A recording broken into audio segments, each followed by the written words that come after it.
Welcome back. Today we are going to take a look at KZ's new flagship dynamic driver. This one is called the DFI. So outside from the build and the shell, and these are the four switches, very much a premium looking build. It's actually weighty and solid, exactly as you would expect it to look and feel, from what it looks like in the pictures. It's very shiny fingerprint magnet, a little bit weighty. And you get the four switches on the side, which they kind of go this way. So the numbers go on the bottom. The up position is actually on top. So very, very cool. So something to notice about this one.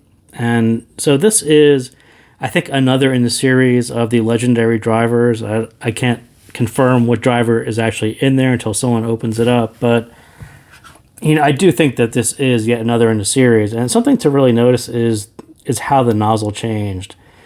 And something that I've complained about, prior to ZVX was the CXS, and that shell didn't really kind of work for me. It had something kind of weirdness to it.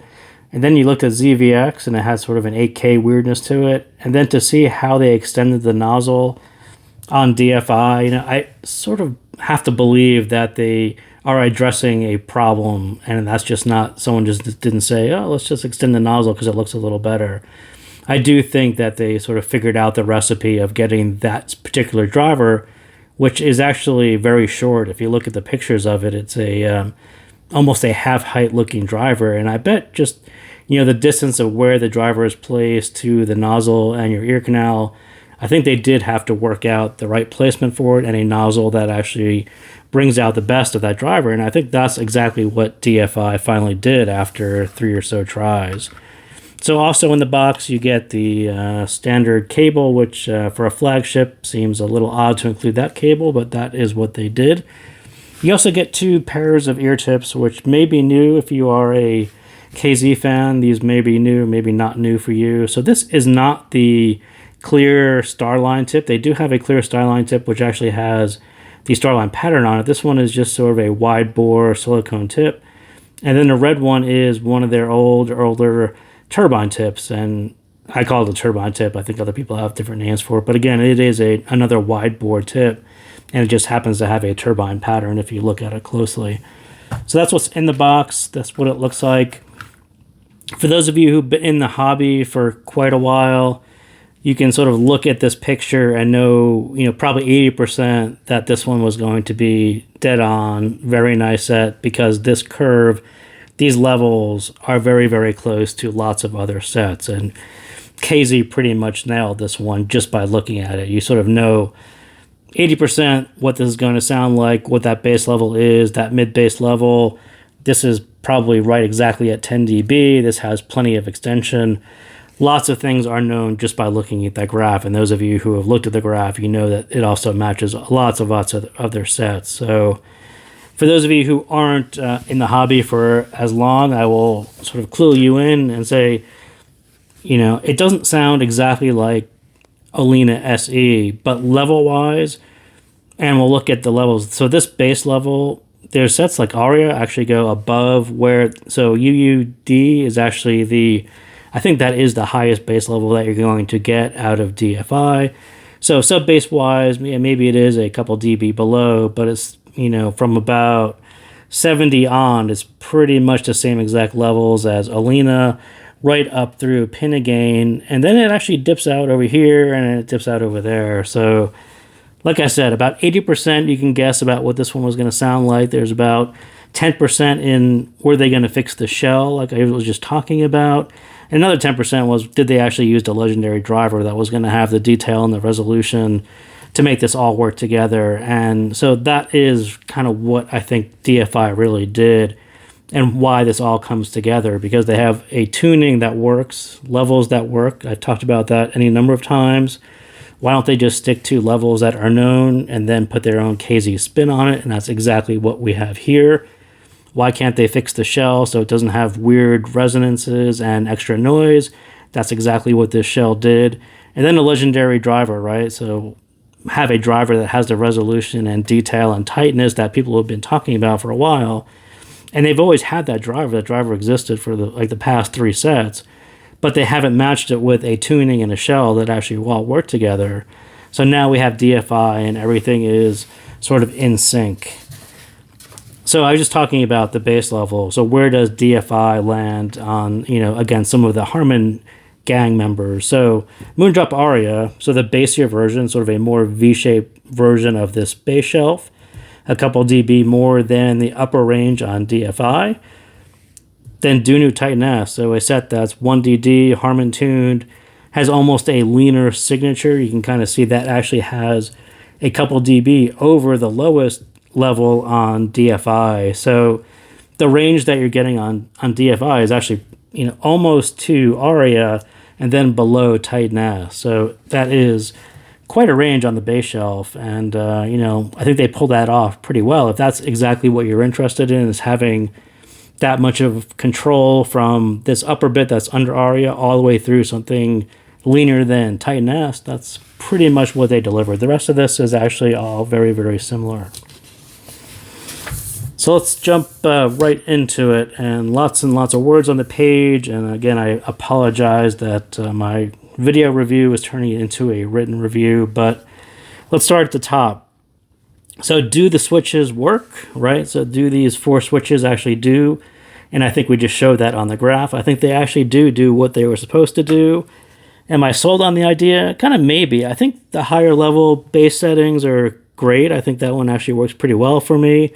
But that lowest bass letting, going below Titan S, that one I wasn't really too sold on me. I think improving the usable range, I think, is what I would say. So instead of having, DFI be just below Aria and then below Titan S, basically shift these up. So the upper range on DFI would have really matched Aria, and the lower range would have matched Titan S. And I think those are the popular bounds on where people would want their bass level. So, pushing this one up a little bit would give people just a little bit more meat, a little bit more fun. I think that would have been good, so they could actually tweak it down to where DFI is now. And this bottom one, I think, is just a bit too low. I'm not sure anyone's going to be really interested in having a bass level that is that flat, but or at least with that much pinna gain. So yeah, I'm not sure how usable the bottom one is. I definitely would have wanted a more usable range, in my opinion anyway. But so the switches are kind of cool, but I do think that the star of the show is that tuning that I was just really talking about. How they really got the driver and the shell to actually work together, and that legendary driver can do its thing, but it really needed that tuning, and it needed a shell that wasn't going to introduce any extra noise, and that's exactly what happened here. So finally you can hear that legendary driver doing its thing. It's definitely good enough to pull off that tuning with some minor nitpicks, which we'll get to in a second, but this really is another KZ set where I would have a hard time figuring out it was a KZ set because of how they tuned the mid bass and the bass. And I mean, levels alone, I think that it sounds a lot like the Harman Gang, and it would be very confusing to put this one against with some other sets. But, as far as a recognizable KZ sound, it doesn't really have that. It's more in the Harman pack than it is at referencing some previous KZ sets. So that trademark, softer, slightly too much fun bass has really been replaced with some cleaner lines, tighter bass, definitely not a whole lot of extra mid bass, slightly pulled in mid bass, which is just really not a familiar KZ sound to me. So again, very good set. Just if you are looking for that classic traditional KZ sound, it's definitely a little bit different. So is it the flagship Endgame KZ 1DD? So I doubt it, and I mentioned this on Discord. Like, my biggest fear about doing this review was that KZ is going to introduce another version of this in a couple weeks that is a better version of it. And I have no information that says they're going to do that, but that's my biggest fear. And that's why sometimes I hesitate doing KZ reviews, because I know the next set is only a couple weeks away. And is it going to replace this set? Is it going to be better? Is it going to do something different? And I just don't know. But that's sort of my biggest fear with this one, is they got so many things right with DFI that they're just going to continue down that path of refining it. And I think that's exactly so. I do think it's this flagship Endgame for today. But, if you were looking for that set that was, if you really liked EDA balance and that one was a little bit too much fun for you, not really harming enough, too far from aria. That is what DFI brings you, is much more in line with sets that you're more familiar with. This is really that first KZ set that jumps into the Harman pack. So what happens after this, now that they got this recipe and got it down to where it works in the shell with that driver, I'm not sure what they do next, but we'll see. But yeah, I'm not sure it's the end game for me, because I think KZ is going to replace it with something better. But for now, I will say this is the one that is, flagship end game as it exists, as we know of today. So let's jump into the nitpicks. And again, these are nitpicks that aren't necessarily deal breakers or anything negative about the set. The set is really, really good. These are some of the nitpicks that I would say that close the gap between this set at $30 and $60 sets or $100 sets. Some things that they can work on to refine, and possibly for that next set, which, I think will eventually replace using a lot of the Zobel network, the legendary driver, a shell that works. A lot of those things, that recipe is going to work and really close that gap and address some of these things. So I do wish there was a hair more mid-bass. And I think just looking at this one, so I do think that if you just look in this area, I do think bumping it up 1 or 2 dB would have actually given it a little bit more meat, probably just a little bit more fun. I think this one is very clean, and people are going to like that as well. KZ doesn't do that style all that often, so it's very interesting to hear. But long-term wise, I would have probably been okay with 1 or 2 dB, just bringing it up to the aria level. I think it's very clean, which is pretty odd for KZ. I think it's great to show off that driver, but not really a pop and rock star. If you're used to that mid-bass level being, driving your pop and rock tracks, I think it's a bit lighter, and I do think it definitely pair it with a warmer source if that's what you get the DFI for. Definitely a warmer source puts you right there. So those open mids, I think, bringing the bass level where it is, like I was just talking about, it's kind of clean and a bit little lower. That gives you open mids, but that doesn't really carry through into the upper treble at lower volume. Yeah, this one is another one that has sort of a volume problem where you really have to turn it up quite a bit to hear the stage open up and hear the upper treble, all that air. So yeah, I think male vocals drop back. I think it sounds a little bit more V-shaped at lower volume. You get a little bit more recess there, and the stage becomes a little bit smaller. But then when you turn it up, it's almost binary. There's this point at which you actually hear the stage kind of move out beyond your ears, and you have to get to that point for this to sound right. So I would say do be aware of that. You can certainly listen to it at lower volume, and it just sounds a little bit more smaller and a little bit more recessed. But yeah, there is a point at which everything opens up, and it actually sounds quite fantastic. But you do need to turn your volume dial.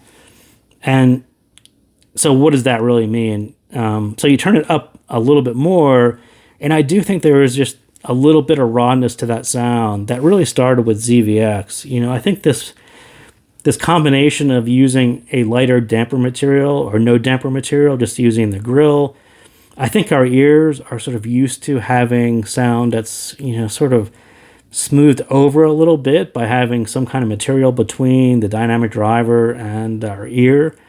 So I got used to it, but I think kind of right out of the box, I sort of noticed that it just has this a little bit more rawness to it. And I do wish some of the edginess to it was a little bit more rounded. Not really, and I wouldn't even say it's the level, but just having that less material just sounds a little bit different. And I do think that they're going to continue, working on that and putting new things on the nozzle or putting something else in there to just kind of buffet the sound a little bit so it sounds just a little smoother and maybe just a little bit warmer, a little bit more natural in that respect. So what does it sound like? Clean, harmonish, without the peaks. Like I said, you could actually turn this one up quite a bit because they relaxed the treble, like you can kind of see. The green line, they actually dipped this down pretty, just as much as everyone else. And that really lets you turn it up quite a bit. So no peaks, little tiny, perhaps you could use a little tiny bump at both ends. I wouldn't be opposed to having a sub bass bump, like I said, putting the bass shelf up a little bit and then bumping up the upper treble so you didn't have to turn it up to make it sound a little bigger. I think that would have helped as well. So on the bass, I do think bass heads and even some KZ people are going to be surprised at that max level. Like I said, it's pretty much right at where Olina SE is, and that's almost a mid-centric, very shallow V-style bass shelf. But it is tight, and there's really nothing extra there. There's not much bleeding into the mids for that, and it gives you a really clean sound. Shows off the driver, but if you're a KZ fan and you like a good amount of mid bass and warmth and slam, this one will definitely sound a little lighter in weight. The switches go, a dB or two below Aria, like I was talking about, down to a couple less than Titan S. That's a really big range. That bottom end is going to be very, very clean and lean. It might hit lots and lots of preferences, but for me, I think what was actually missing, I think the switches and the range, the level, I think all of that was actually done really well. It needs a little more impact and slam to pull off EDM. And again, it's really odd to say that for KZ. They're usually actually really good about impact and slam on their dynamic drivers. And this one, I think they just pulled it in just a little bit too much. And it's noticeable that it doesn't really slam as hard as it really should. And maybe that's how they tuned it. Maybe that's the driver. I do think it was noticeable to me that this one just doesn't really hit as hard. The mids, and again, this is another bit where it really doesn't sound like other KZ sets. Part of it is that Harman tuning, so it takes on a sound of other similar sets, but not necessarily past KZ sets.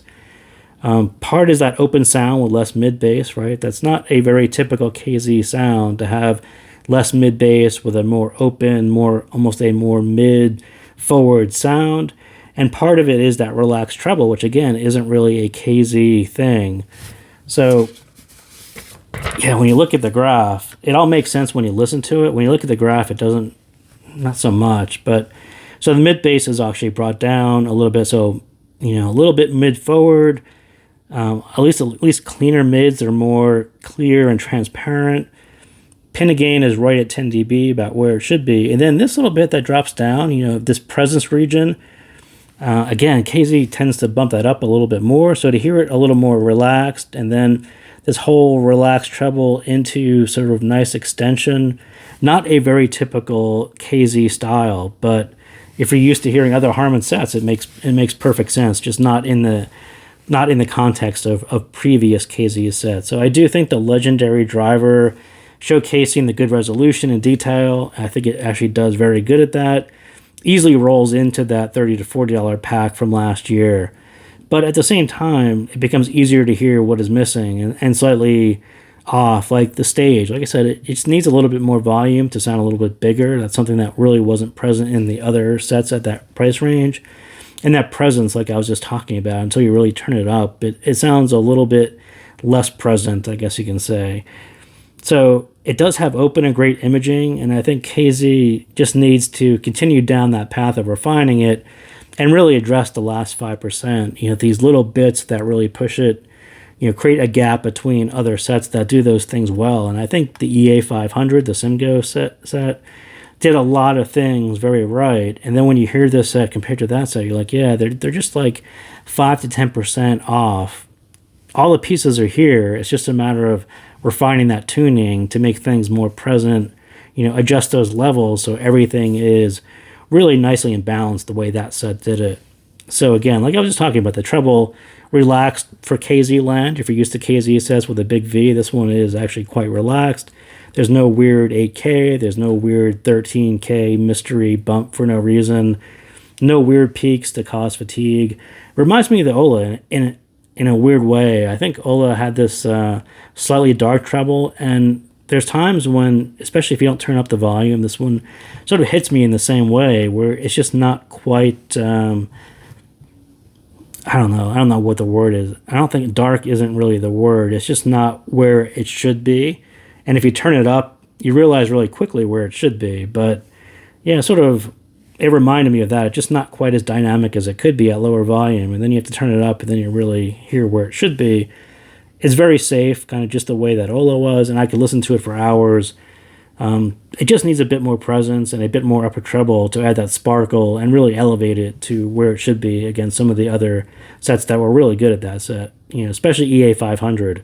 It did very well. At having an elevated treble level that added that that sparkle and kind of zing at the end, all that air bit. EA 500 did that really well. And then when you listen to this, you're sort of like, oh well.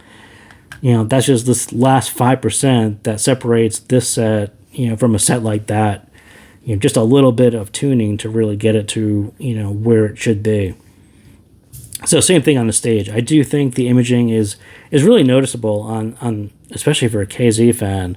If you're used to hearing KZs with a lot of bass and a lot of mid bass where their stage is slightly less transparent, the first time you hear that instrument pop up and it's sort of there right in front of you in full focus, it's actually a very different sound for KZ, and I think this one did it very, very well. There is a depth to the stage, and it just needs to be a bit wider and higher with a bit more projection so listeners can really enjoy it, all of that size of it, but at maybe lower volume levels. I do think that this is probably where it should be at EA 500. They should have probably bumped this up to, maybe about 5 dB, just so it's a little bit more present at all volume ranges, and I think that would have cleared that up. But so that is what I got on DFI. So again, thank you guys for tuning in, and we'll see you next time.